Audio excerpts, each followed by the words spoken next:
বান্ধবের সফলতা দেখে যদি আপনার ভেতর আনন্দ কাজ না করি দুঃখ হয়, তাহলে আপনি ধরে নিতে পারেন যে আপনি একটা ছোট লোক। আপনি শুধু ছোট লোক না, আপনি একটা জাত ছোট লোক। কারণ আমগো আশপাশে এমন কিছু মানুষ রূপী গিরগিটি আছে যাদেরকে দেখলে স্বয়ং গিরগিটি অক্কা পাইব। কারণ ওই মানুষরা আপনার সফলতায় খুশি হয় না, ওরা আপনার সফলতায় ব্যতীত হয়।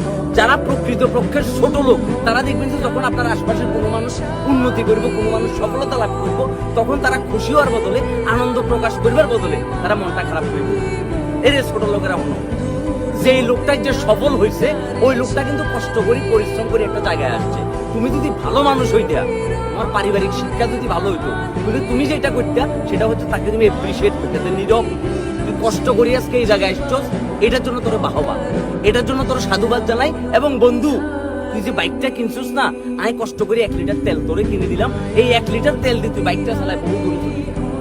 এটা হচ্ছে প্রকৃত বন্ধুর কাজ। কিন্তু আমাদের আশপাশে এমন কিছু মানুষ আছে, এগুলো সবসময় এমন একটা ভাব করে থাকবো যে না, তোমার সফলতায় তারা প্রচন্ড পরিমাণে খুশি, তারা প্রচন্ড পরিমাণে আনন্দিত। কিন্তু বাবুরে, যদি ভেতরটা কাড়ি দেখাইতে পারতাম, তাইলে বুঝতে যে আসলে তুমি যখন কোনো কষ্ট করে সফলতা অর্জন করো, তখন তারা আসলে ভেতরে ভেতরে এতটা কষ্ট পায়।